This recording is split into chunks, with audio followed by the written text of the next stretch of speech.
Happy New Year! New Year. So good to see you, Richard. My God, it seems like it's been forever since you and I were last together. Really true, isn't it? A Time lot's flies. happened. I mean, the last time we were together, you and your wonderful husband Tom were about to go off on this amazing trip. How many countries did you go to? This time we didn't go to quite as many countries this time as we have in previous years, Mhm. but we did. We were all over the Caribbean. First, we were in the Lesser Antilles, we were in the Dominican Republic, we were in Puerto Rico, we were in Vieques, we were in a bunch of places in the Caribbean, and then from there we went to um, Costa Rica and all over Costa Rica, which was amazing. And then from there we went to Mexico City, and then to a couple of other places in Mexico, Cancun and Tulum, and a couple of other places in Mexico, and just had San Miguel de Allende, which I fell in love with. So we had a terrific time. And then we wound up in Cleveland seeing friends. So how long were you gone altogether? About 10 and a half weeks. Wow, 10 and a half. I can't even imagine that. So it's amazing. But I'm going to ask what will probably be a very silly question. But there's a reason I'm asking this question today. Was it as much fun planning the trip as it was being on the trip? They're both fun. I mean, that's the truth, because when you're planning something, you have the anticipation, right? You're not exactly sure how it's going to work out. There's a little anxiety about what might happen, what might not happen. And you get excited about it as you think about all the possibilities. And then the reality happens, and reality has both incredible moments and things that happen that you didn't expect that may not be so incredible. Like, we decided, instead of flying between the Lesser Antilles, we would take ferries. We thought that, that would be fun. We'd take ferries, and then you have to deal with airports. The ferries were awful. I mean, they were just dreadful. But you roll with it, right? Well, I'm asking this question because today we're going to be talking specifically about setting goals. And first of all, the beginning of the new year is always exciting for me. It's exciting because of the possibilities that are ahead. It's literally saying I'm shutting the door on the things of this past year that I want to let go of.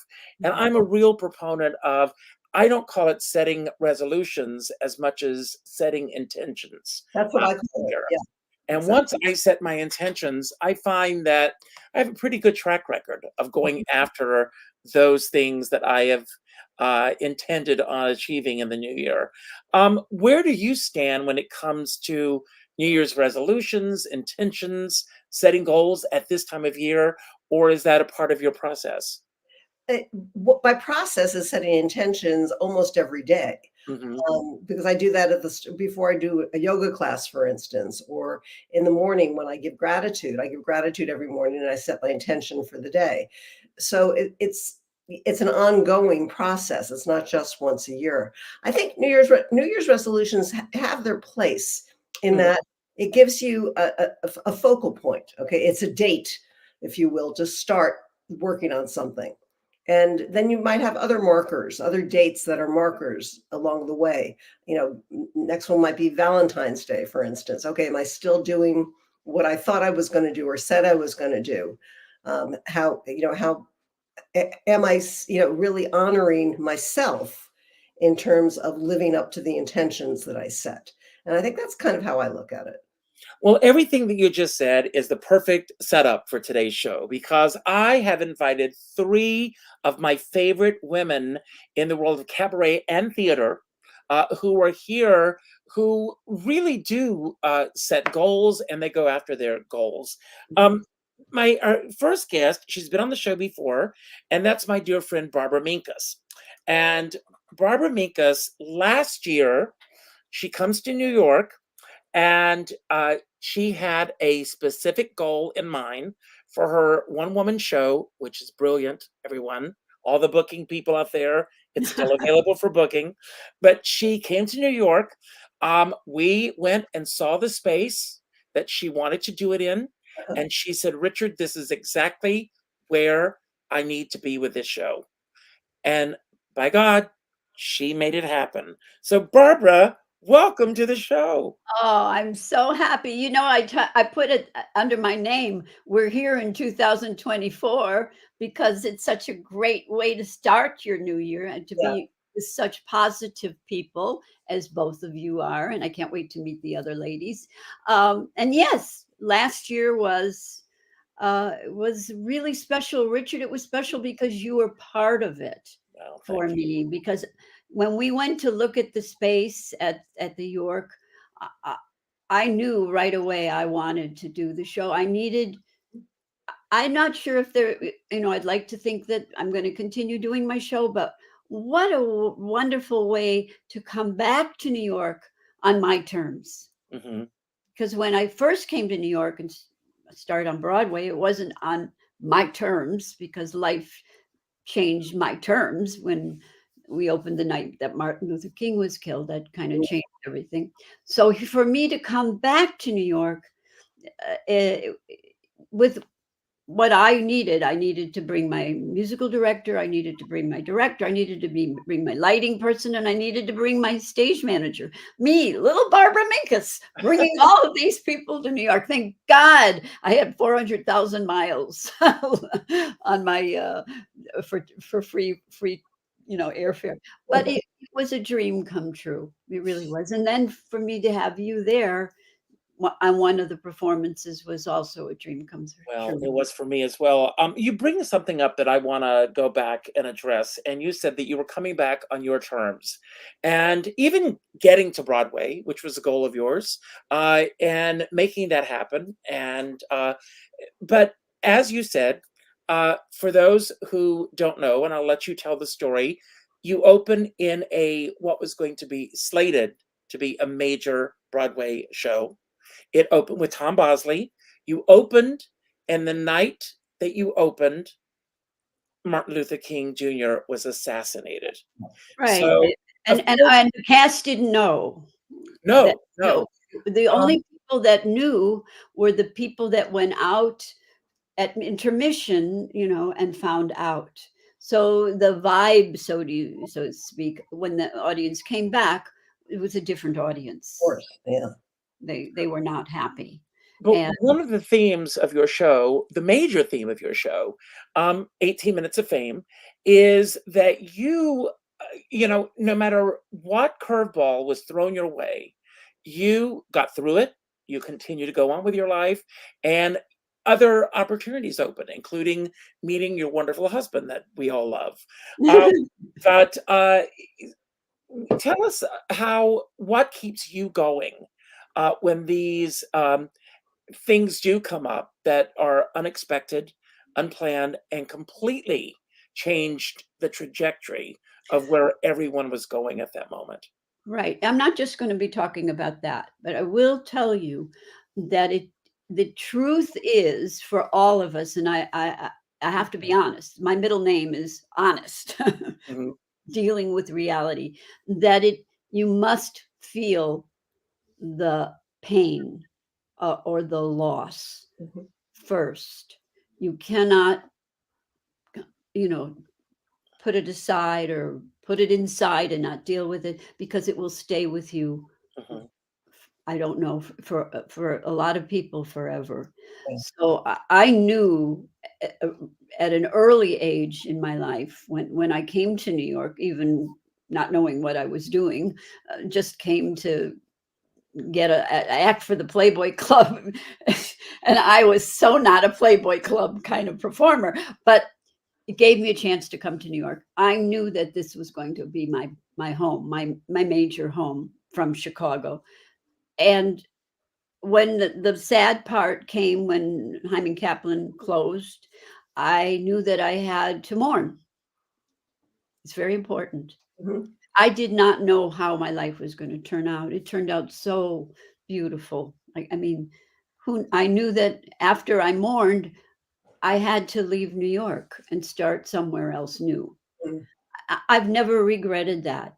I, I've never regretted that. And I came to Los Angeles and did Love American Style and lots of shows, and it had a blind date with my husband, and that changed my whole life. So That it changed, right? being willing to have a new, like 2024 is a new, it is very important, but it is also important to work through the loss and also important to feel the fear and do it anyway, to recognize what is stopping you and finding a way to continue, even if it means that you're afraid, because we don't know what outcomes are. We can't, I don't know what the outcome. I just know that it's important, whatever I do, that I can do it honestly.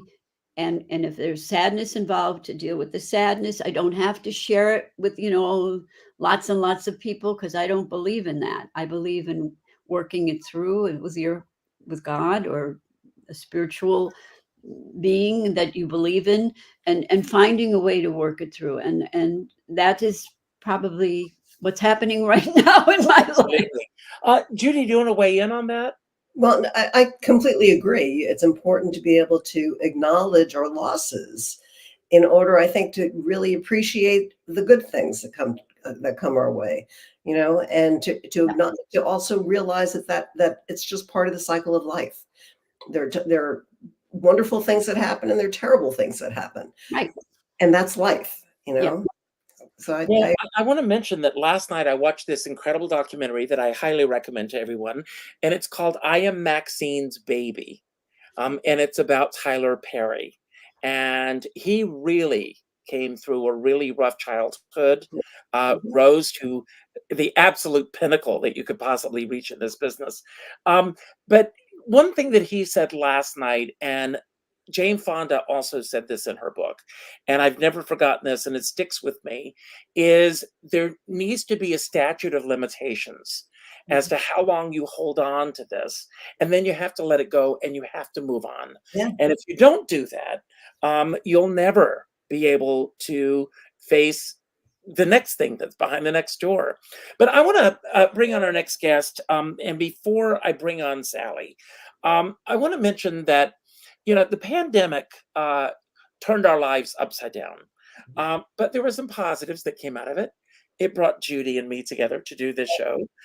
Barbara, you also did your own show during the pandemic, and it also led Sally Darling to the work that she's done through the pandemic. So Sally, welcome to the show. Thank you. And Sally, if you can talk a little bit about when the pandemic hit, and you knew to keep yourself viable and in the spotlight, you created your own magic. And I love this. So if you can tell everyone about that. You mean the show, my work? Yeah, yes. Okay. I have always loved reading aloud. It began with my stepfather when he was very ill. At the cocktail hour, I would read aloud to him. So then when I got back to New York, I investigated narrating books on tape. So I have a large background of tapes for the Library of Congress and for recorded books. Can I interrupt you for a moment? Yes. No one has heard To Kill a Mockingbird until you've heard Sally's version. Phenomenal. It's mine and Danny's. We listen to it like listening to an old radio program. Just incredible. So, yes. I was in the green room and someone turned to me and said, Sally, you're from the South, aren't you? And I said, yes, I'm from Virginia. And he said, well, over at Recorded Books, they're casting for To Kill a Mockingbird. And I went, wait a minute, that's fine. Because when I had read it years ago, it had hit me so deeply. And I thought, no way anybody else is going to record that. and she had over 100 tapes from women, and the producers wanted, oh Lord, what's her name? Very Southern, very heavy, thick accent. And she said, no, this is the person. And so I got it, and I did it, and I'm very proud of it. Sally, you started doing these reading from these classic books on the internet, and your audience just grew and grew and grew with this. Absolutely. I think because, well, I found a way in the pandemic to express myself online and to read. I started with bits of poetry, etc., but I could read something every Wednesday night, and people seem to really enjoy it. Mhm. So it's been, I mean, I've done several of the Jane Austen books completely. And I've done, it's been, I just had my 3rd-year anniversary. Wow. What surprises you the most about what you've created from that? I think just the fact that it is so happily and gratefully received. You know, that people really enjoy being read to. It goes back to being a child and having mother read. You know, I think in many cases that's what it evokes. But in any event, to lie there or sit there, to be knitting or whatever, and have someone reading to you. Well, it's interesting that you say that because on the 21st of December, we had a winter solstice evening at our church. Oh, And I read The Christmas Memory by Truman Capote.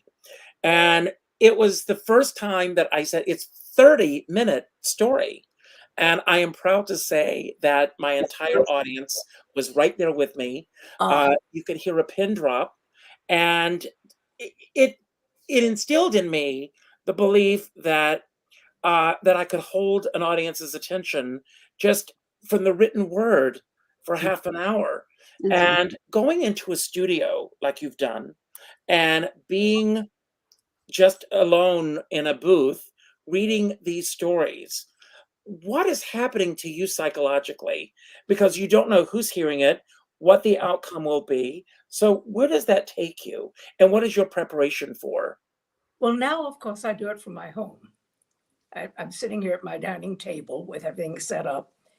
And all I know is that I'm putting it out there. How it's received is not up to me. It's up to people listening. And so my only guide is if I get a response, if I get some response of, we love this or whatever. But all I can do is do it. Do you And do hope it's happily received. do you do a chapter at like a chapter at a time, or how do you break it up? It depends. I'm going by timing. I Mhm. go for, I'm aiming for 50 minutes, anywhere from 40 to 50 minutes. Wow. Wow. And so I look ahead and see, okay, where's a logical place to stop there? Mhm. And if it doesn't work, I'll go a little further or I'll stop a little shorter Mhm. because I've got my eye on the clock. Right. That's amazing. I'm going to bring on our next guest, and she is a dear, dear friend of mine, and yours too, Sally. And that, of course, is Meg Oh, Flather. And Meg is going to be, look at the shows that she has lined up. These are yes. all shows that she's done, and she's bringing them back. Her Hammerstein Sondheim Carefully Taught show, one of the best shows I've seen in cabaret. But here she is. Yes. Meg, welcome back to the show. Hello, this is a wonderful conversation, and my dear, dear Sally is on the TV here. And my dear, dear Meg is joining us. And, So- we call each other Lizzie and Jane from Jane Yes, Austen's Bride We and do Prejudice. indeed. This is my Jane. My Lizzie. So, Meg, I mean, you've got all of these projects going on. I mean, obviously, they are all projects that you have presented before, but you made a decision that as the new year unfolds, that you're going to revisit all of these shows that you've done before. Yes. What was the impetus behind that? And what is your preparation in terms of prepping for all of these shows? Well, a lot of this goes to Lenny Watts, my director, because we were practicing in the Brick Room, and he said, you know, you really ought to revisit some of the shows we created in the past because 4 times is not enough. And that's what we often do in our community. We do it 4 times and we move on. But also, I'm older and things have happened. The world has changed. We've been through a pandemic, and I'd like to experience how being older helps me breathe new life into these pieces. Because one of them is a story piece about women in work, women in love, women, mothers and daughters, it celebrates a lot of really wonderful singer-songwriters that I came of age listening to. And I actually put that show together the year before my mother died. So to revisit it years later, as I'm mentoring others, and I'm the older woman in the room now. I'm the older woman in the room. So that's the Back When We Were Beautiful show. And the Outbound Plane show was a show I wrote about necessary grief and necessary losses that lead us where we're supposed to go. And I feel like to be able to do that now after a pandemic, as we approach an election year, that will be very rich for me.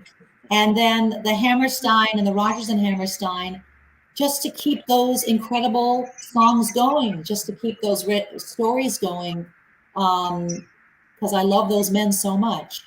And I also think, to be perfectly honest, a lot of this is also for me to just keep this exercising. Mm-hmm. We talk a lot about dementia, Richard, you and I.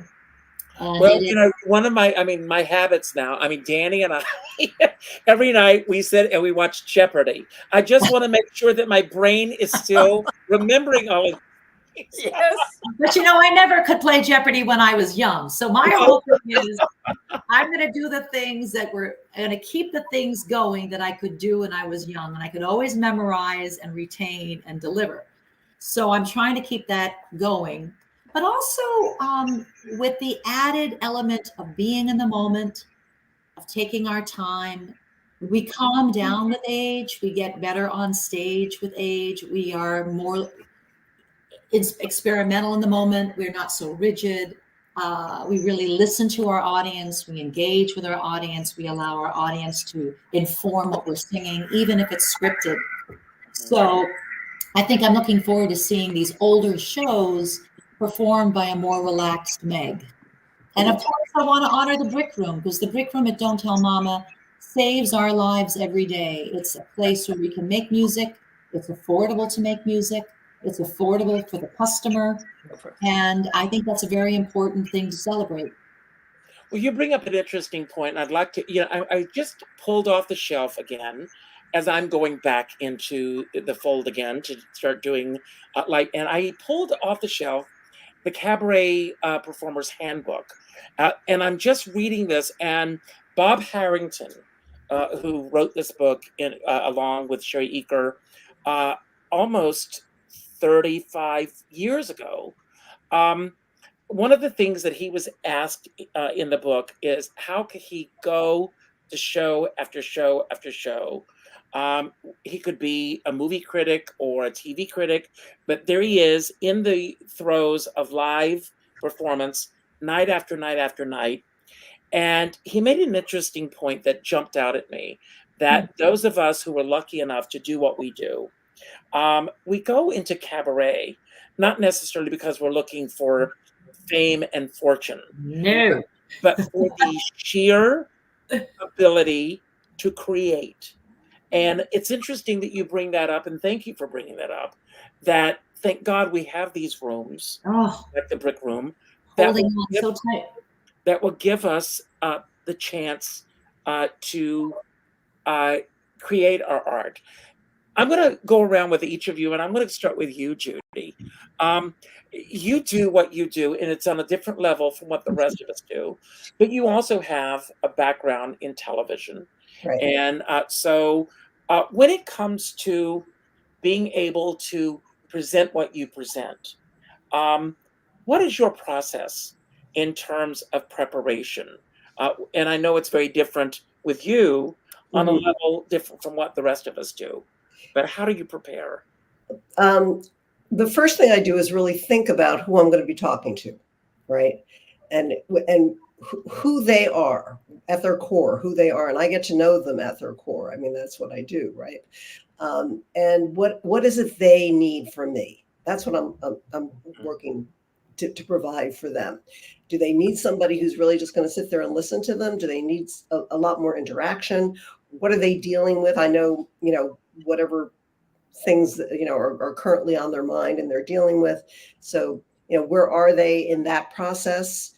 What have they thought about since the last time we talked? What worked for them? What didn't work for them? So I'm bringing, I'm really conceptualizing them as an entity, as a whole person, or as a couple, if I'm dealing with a couple, and really, thinking about what do they need from me today? How can I be of best service today? That's Great. And I think that we're all doing that as artists as well, when it comes to our audiences. And I've mentioned this on the show before, but Carol Channing used to say that there are performers and there are entertainers. She said a seal is a performer. It's only interested in getting the fish. It's only interested in the reward. An entertainer, on the other hand, is focused on the audience and making sure that they are having the best time available. Now, I can honestly say from sitting in the audience of all of these women that you're all in the latter category. You're all entertained. And I'm thoroughly entertained. But I want to ask you, starting, Barbara, what has changed within you from when you first started out and you were pursuing, whether it be nightclub work or theatrical work, to how you approach your work now? Oh boy. Well, I think taking in what Meg said, though, there's an older way of processing what we're doing or what we want to do. When I did the About Life, which was a YouTube series that I wrote small stories with the song about the story, that it just helped me connect with what I wanted to do. And even though it was on film, my husband was my videographer, I related to the audience. And I just closed in 70 Girls 70. And what I loved about doing that show, the Ida part, was that I had a connection with the audience. I love breaking the fourth wall. And I don't know what it is. So I prepare for what the project is, but I leave myself open to what happens with the audience. And it's a wonderful experience. Even though I went into the show after my friend had to leave, third week of rehearsal, and there are 2.5 weeks left. Oh my God, how am I going to do this? And I have to tell you, I really bunkered in to learn this role. And I told the director, who I really admire that he accepted, I said, I cannot do this word for word, probably until the last weekend. But I will never leave this any other actor on stage hanging. No. I will always have whatever they need for their line, but I need to paraphrase until I only have 2.5 weeks to learn this enormous role, even though I had my little problem with my foot that I fractured. Well, thank God you had a director who allowed you the freedom to do that. You know what? He did. And he was a genius. His name, I know he's a good friend of yours, but I have such admiration for Bruce Kimmel. Because he said, okay, Barbara, okay. And he let me do it. And he let you find yourself. He let me find myself, because I could not possibly, as Meg, I admire that you can memorize so quickly, but I couldn't do it because this was such a big role. And I only had 2.5 weeks, and I knew I couldn't do that. I knew if I focused. You can if you have to, yes. If I had to focus on that, I have to do it, I would. Sally, I want to ask you, Sally, excuse me, Barbara, did you finish? I'm sorry. Yeah, I did. I'm fine. Sally, I have had the good fortune of seeing so many of your shows also in the Brick Room at Don't Tell Mama. And what I love about what you do, Sally, is you have an arc of where you want to go with your storyline, but you have these incredible songs, some that we know, some that we are learning about for the first time, but you tie it all together with these incredible passages of quotes and everything that's putting everything together. It's an art in itself, just putting this together. what has changed within you from the first time that you did your first cabaret show to, let's say, the last cabaret show that you did? Assurance. Oh, Yes. I've done it now. I know how to do it. I know it will be received. I have complete confidence now that, all right, here's my latest, or here it is. And that's a huge difference. At first you think, oh God, where am I? What am I doing? well, one thing that I love about, if I may give away one of your secrets, Yes. is how you plan your opening nights. Oh, Yes. Isn't it Yeah, around the maybe. moon? what? Don't you do it around the moon? Yes, I do. I didn't know that. See, I know I do my research. Wow, I'm impressed. Yes. I book a room according to the phases of the moon. And particularly, you want to go into the waxing of the moon, and hopefully you time your opening, etc., with full moon, because then you're getting complete attention.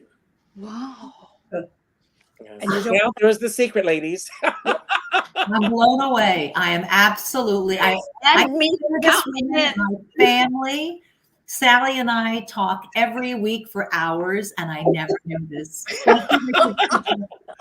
That is so fascinating. So, It's Meg, just do you sometimes have it's a plan when it comes to booking your shows? No, no, not nearly as evolved as Sally, which is why she's very important to me. For me, it tends to be, it's a schedule thing. It's making sure my Tracy Stark is available, and she's a very, very busy, talented pianist, musical director. But also because of my other hat in the world of being a brand ambassador, they tend to never use me on a weekend. And so I've decided that Sunday is my day. Mhm. I'll always be able to sing and enjoy a show on a Sunday and never have to get on a plane and sell cream. So that's why I tend to use Sunday. So I decided Sundays at 4, and I like the feeling of a Sunday afternoon show. I just, you're winding down the weekend. Maybe you've been out for brunch and you're walking around Manhattan, and you want to get home by 7, but you have some time at 4. I feel like that's good. And as I get older, oh my gosh, I remember once doing shows at 9:30 at night. Midnight. No. Midnight. Oh, but you did not really? My first show that opened at Del Tamama, I opened at midnight on November 5th. Oh my God, Richard. And there were people there, lots of people there. It was packed. Wow. It was a different world. I mean, we didn't have social media. People Right. got out of their homes. They went out to see shows. And so it was, very much that. Judi, I've got a question that I want to ask everyone again, but I'm going to see if you want to weigh in on anything that anyone has said before I go to my next question. Well, I think, everybody's very on point in terms of really adapting what you do to the feedback you're getting. You're not rigid in the way that you present whatever it is that you're doing. So you read the audience, right? I read my patients. I don't come in with a set agenda. I see what transpires, what comes up, and you go from there. So it's very similar in that way, just really being in tune and not Listening, right? Yes. A question for all of you, and I'll start with you, Sally. Right. When you are planning a show, the moon aside, do you make sure that you have the show completely set, or do you set a date and then work towards that date? I usually have it completely set. Then I see when I can find a date to present it. Because if I have it set beforehand, there's plenty of time to then do whatever needs adjusting before you're up. I agree. Well, that was going to be the same question for you, Meg. I think for me, I can tend to over prepare, but there's this expression that I love so much that I actually shared in the Hammerstein show, which is what Sondheim learned from Hammerstein, Mhm. that it's a tragedy to be ready and never called, but it is more of a tragedy to be called and not ready. Absolutely. And we've seen that with people who get a break, and then, or who get an audition and then they can't manage the second audition. That's So I'd rather be ready, ready, ready, ready, and then drill it and drill it and drill it, because I also want to have fun. And I think for me, for the first half of my life, performing was fun, but it was very high stakes and frenetic, and pressured. I didn't feel like I even got to be there. And now I really want to be there. I want to be there to experience the entire experience from where I stand, so you can be there and experience where you're sitting, and we can be there together. And again, another thing that comes with age, and not being in such a hurry, because I think when we're young, we're in such a hurry to get somewhere. And another great teacher in my life in dance class used to say, "Speed kills." Mm. Yep. Yeah. Still does. Yeah. Barbara, the same question for you. I mean, do you make sure that you've got a completed project before you choose a date, or do you choose a date and then work towards that date? I mean, 70 Girls 70 was an odd experience to be thrust into. Yeah, it was, but it was, I gave them the way I could do it for the 2.5 weeks that I had, and they accepted it, which made it half of the problem taken care of, because I wasn't crazed. I could do what I could do. I even asked, there's 2 enormous songs. One of them that this is called the Elephant Song, beautiful song, and Canterneb. And the other song is called Yes, phenomenal song. Well, I knew that I could not get that completely in my brain in that amount of time, because it was with the whole script to learn, not to hang up the other actors. I knew that I could not. The last thing on the list were these 2 songs, which would come at the end. And So the funny thing, Barbara, excuse me for interrupting, the first lyrics of the song is "Life keeps happening every day. Say yes." yes, that's correct. So I knew that I had to have some kind of a book. So I asked the director, would he let me have, for the first song, which I loved, the Elephant Song, Ida's journal. And to add, and I have this journal on death, because old people talk about death, but this is a death song, but not your usual death song. And so give me some death music. And so then I sing the Elephant Song, but I have it written, even though I didn't really need to look at it, but I had that assurance that it was too important. Those are important lyrics for both songs. And I did the same thing with Yes. It was a book that they gave me when I went to heaven. And Bruce said, I've got a great title for your book. It's called Life Lessons for Dead People. And the audience loved it. And that's how I got through Yes, that I knew I had those lyrics in front of me. And by the last show, I didn't need them. I knew it the last weekend. I knew it, but it was such a wonderful way to have something of assurance, like knowing ahead of time what you're doing, Meg and Sally, and then going with it and having a good time.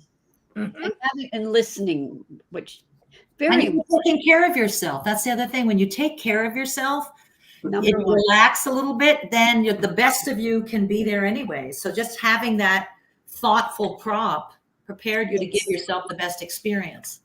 I did that when you saw the show, by the way, at the York Theater. I left a big piece out about Hyman Kaplan. You went back, and I thought that it was intentional when I first saw it. And you told me, no, that was, but I thought it was brilliant the way that you handled it.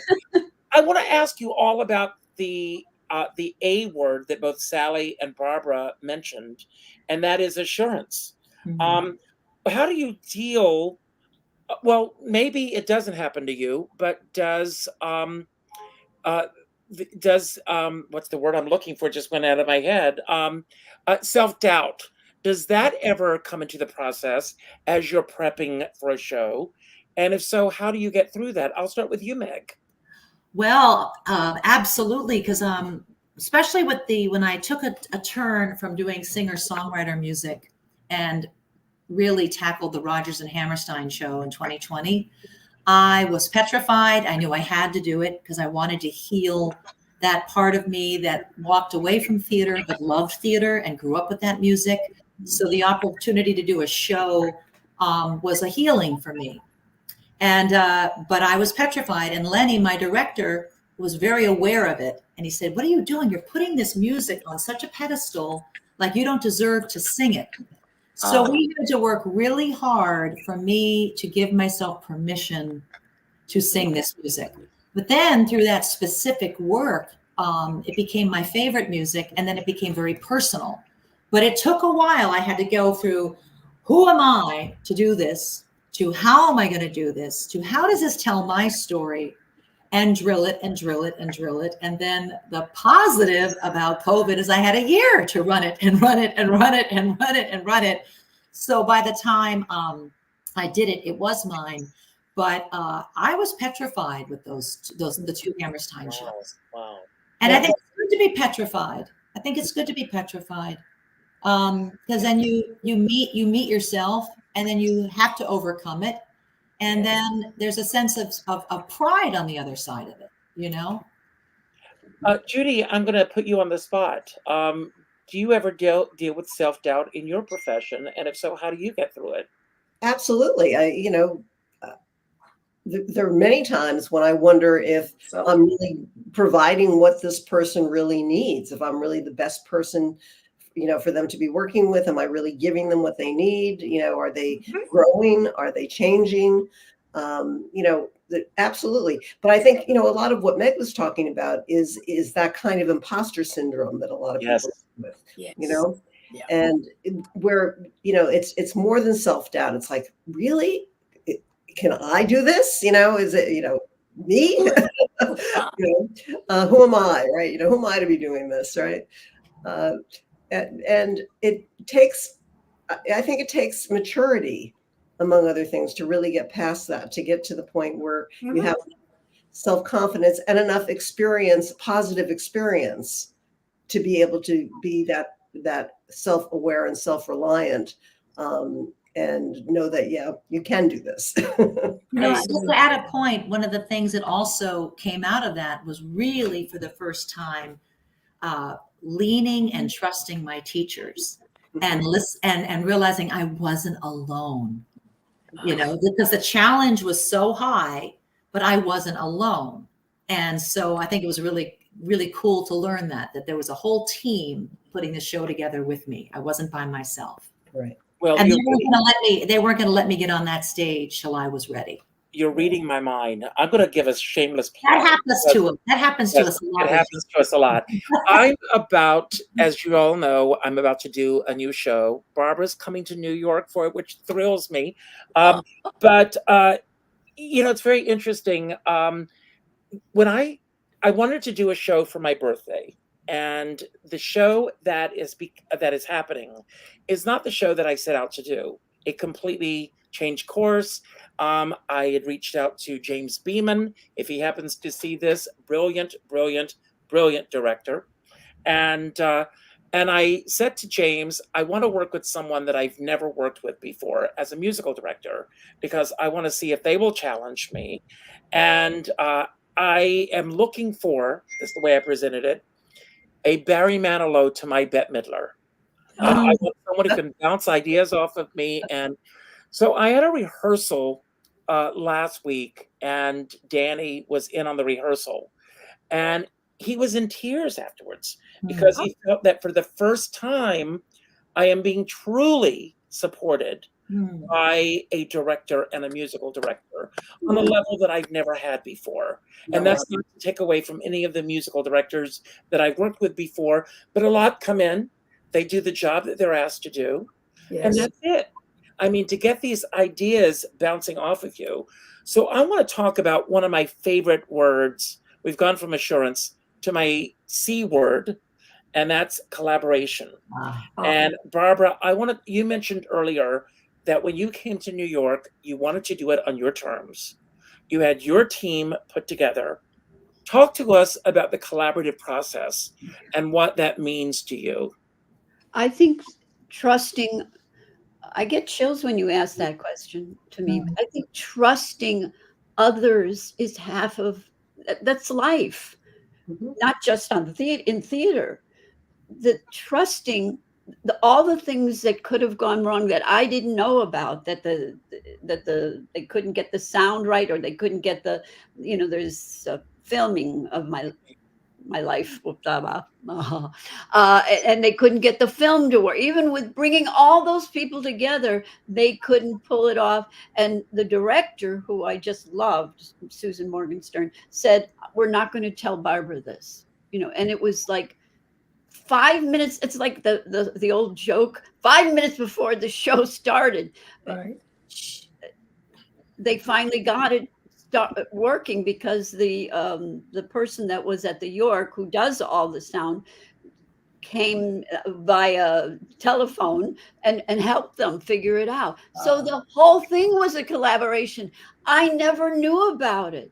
Even with this last show, the 70 Girls 70, there were 12 people that I had never worked with. I loved them, the other actors. They couldn't have given me more support, and I wanted to be there for them. It was just a work of collaboration all the way, which makes me feel like Judi says, that you have to listen to these people and be honest. When you're a therapist, it's all therapy. It's all about being in the moment and trusting the people that you're working with. As you've just found Richard with this new musical director, I can't wait to come in and see the show. I'm so excited. I am too. I'm very excited. Sally, same question for you with a little twist on it. You and Matthew Ward have created alchemy together, magic over the years. And what is your collaborative process in terms of how the two of you work? And, as happens in this business, when I first started, the best piece of advice that I got was from KT Sullivan, who said, have at least 5 people who know your show, so you're never at a loss. Obviously, I'm just starting with this new show, so hopefully he will be there for those moments when I need to take him on the road. But also from someone who used to go on the road a lot. Sometimes the venue doesn't have the budget to bring in your team. Exactly. Tell us about your collaborative process, and if there's ever been a situation where you've had to shift gears in terms of who you were working with. Well, the shifting gears took place in 2012 when Paul Trueblood died. And I had created, remember Paul? I love Paul. Exactly. And I had created a number of shows with Paul, and then suddenly Paul was no longer there. And Sidney Meyer got in touch with me a week after Paul's death and said, now, you are not stopping. Here's a list of potential people for you. Well, the first one was Matthew Martin Ward. wow. It was just instant chemistry. I mean, just instant. Great. I will never forget. We had a delightful time going through my show that I was doing with Paul, and he was so pleased with the quality of the music, with the quality of the program. And as we were leaving, he said, I like you. You're fun. Wow. And I love your choice. Matthew Ward is a genius. Absolutely. And we have been a collaboration ever since.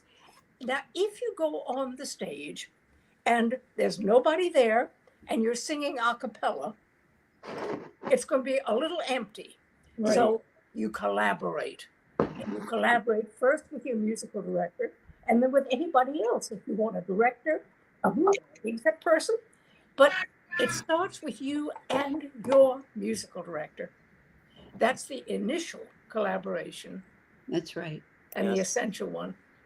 And Yeah. Meg, you also have an amazing team. I mean, working with Lenny, working with Tracy. Tracy. Um, but talk about your process in what happens in the rehearsal studio, and if there's ever been a situation in your own case where you also had to shift gears. Oh, I think it's all about, the more you trust yourself, the more you learn how to communicate honestly and deal with friction and different opinions, the Mhm. better you are as a collaborator. And I think because in the beginning of my adult life, I was such a pleaser, and I was afraid that if I collaborated, I would become invisible, and I would lose my chance to speak. I would lose my chance to have an idea.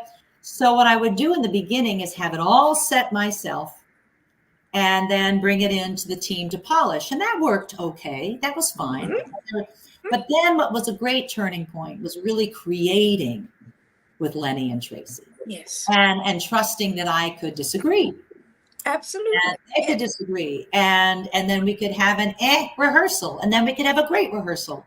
And going away and trying on their idea, going, they're actually right about this. Yes, exactly. And so that to me is always so shocking, that no matter how old we get, we're still learning who we are. And we still have things to grow, and we still have things to know. So ultimately, it went from feeling like this is mine to embracing and feeling relieved that it wasn't totally mine. And that took time. That took time, because in the old days, I mean, we've all had directors that were bullies, summer stock and regional theater, and there wasn't a lot of time to develop things, and you got scared you were going to be bad. So you had to take care of yourself. You had to kind of prepare so that no matter what the director was going to do, you were not going to make an ass of yourself. Right. And I saw that a lot in the commercial voiceover industrial world that I was in as an actress, of just, you're working with these people one day, get ready. But now I realize I'm invested in the relationship, and I trust the relationship, and it's constantly evolving. It's constantly evolving. But I did have to be very quick on my feet. A long time ago, in 1991 or 2, I made my debut at the Ballroom with show Portraits, and I was going to do a week of shows with my then musical director, Christian Daisy. And after the very first show, he realized he double booked himself. So that's Sebastian, everybody. Yes. So I listened to a wonderful director at the time. I don't know if you knew Helene Kelly, Richard. Remember? I did, absolutely. So lovely. So she said, call Paul Greenwood, who I didn't know, and had one rehearsal with Paul Greenwood, and he was fantastic. And it was a different kind of show, and it was really fun. So I also learned that being thrown was really good for me. Great. We're going to run out of time, but what I've done is just to shift gears on a fun note. I've got my 4 mystery questions, and I'm going to start with you, Judi. So pull a number 1 through 4, and this is just for fun. And then everybody's going to get a chance to have their final word of the day, and I'll talk about that in a moment. So Judi, pull a number 1 through 4. 4. And it says, what's something that you learned about yourself in the last 3 months that you want to share with all of us? That I can do a lot. That I'm more capable than I think I give myself credit for sometimes. When my husband broke his wrist in the middle of us moving, and he'd been having some back problems before moving, so I did all the packing, all the unpacking, right? At each end, and was playing nurse and chauffeur because he couldn't drive. Bottle washer. That's it. Barbara, same thing. Question 1 through 1, 2, or 3? 2. And your question is,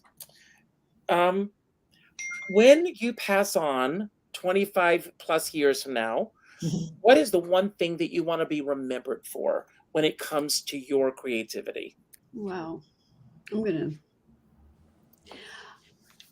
I think that I was open to listening and investing in others, and I really love people. I am a real people person. And I hope people remember that. I don't know if they're going to remember my singing. I'd like them to remember my stories, and that I always look at life as half full. I have to get there first sometimes. Right. And I like what makes it, or someone said about it, it has to have mourning or sadness has to have stopping. You said it, Richard. Yeah. What Jane Fonda said. I think that the fact that I do have a positive way about me is a real plus. It didn't come from being happy as a child. It came from being happy knowing other people and investing in others and collaboration. Absolutely. Big word of the day. Right. Yes. In collaboration. Great. Sally, 1 or 2? 2. And I guess that, Meg, you know what's left for you. So it says We might identify. swap. Let's see. The question is, identify a cause of conflict in a relationship and take steps to resolve it. But I'm going to reword the question. I want you to tell us about a conflict that you dealt with when it comes to your creativity and how you resolved it. Well, that's difficult. That really is, because I can't automatically think of a conflict. I know there have been several times as an actress when a director has said, no, do it this way. And I thought, no, that is absolutely wrong. And sometimes I've been able to quietly, slowly, under the radar, change the approach to the role.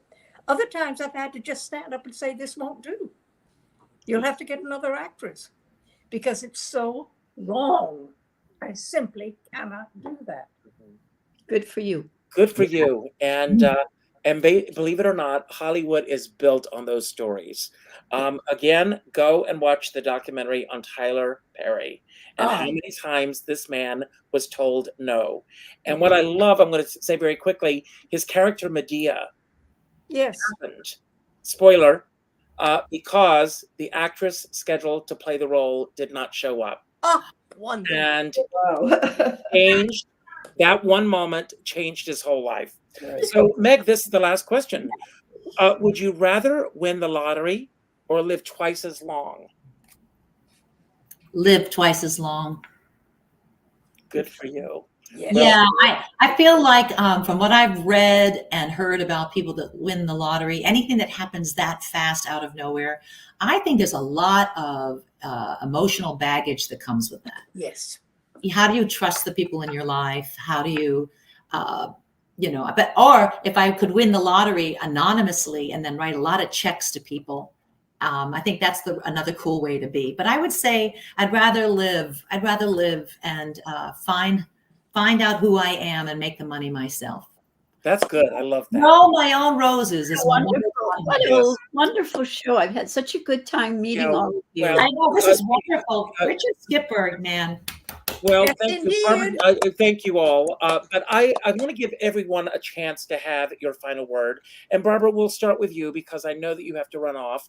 And then Sally, Meg, and Judi, you'll have the final word today. But I want to, James pulled a song for me to end the show with. And it's a song that was written for Hello Dolly, but that was cut. And the lyrics of the song are, love, look in my window. Love, knock at my door. It's been a while since you've called on me. And he picked this song because of the message that I leave at the end of our shows. And I'm going to leave the same message that I do every time, but I hope that it's not lip service and that you all take this to heart. I always end every show by telling everyone to go out and do something nice for somebody else without expecting anything in return. Pick up the phone and go to your Facebook friends list and reach out to the 8th name on your list and reach out tonight with a phone call. Not an email message, not a text message, not a private inbox message, a phone call, and let that person know the impact that they've made on your life. And by doing so, you're going to make an impact on their life. As my dear friend Sean Moniger always says, we're all in the same storm, but we're in different size boats.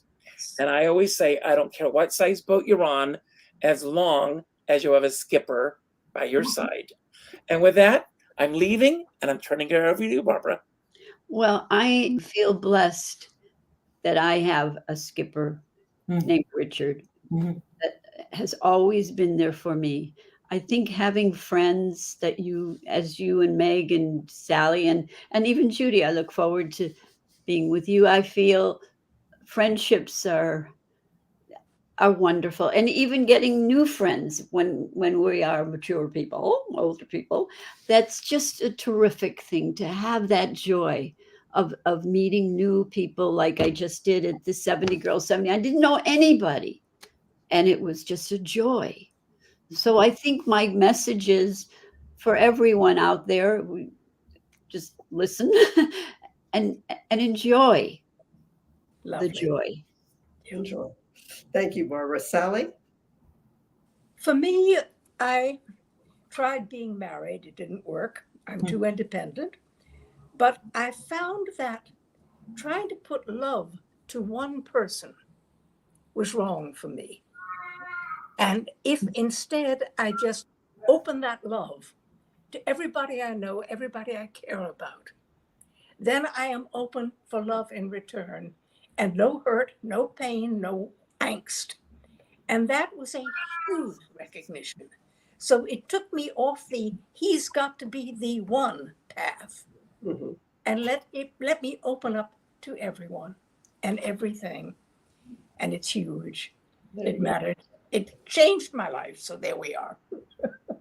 Being open to love of all. Yes. Absolutely. All right. Just stay open to love in whatever form it comes into your life. It's love. Right. And that's what matters. It's love. Thank you, Sally. Meg? Well, I'm going to pick up on Sally's wisdom because I often do. And for me, this is kind of piggybacking on what one of my resolutions, intentions for the year was or is to go where the love is, to stop running after the car that doesn't stop banging on the door that says no, stop trying to please the person that doesn't see you, and go to where the love is, because that's where you belong. That's lovely. Thank you, Meg. Thank you. Thank you, everyone, for being with us. And we started today by talking about New Year's resolutions. And as both Richard and I said, we set intentions. And all of us want to be a better version of ourselves. We want to get healthier. We want to eat better, drink less, stop procrastinating, start meditating.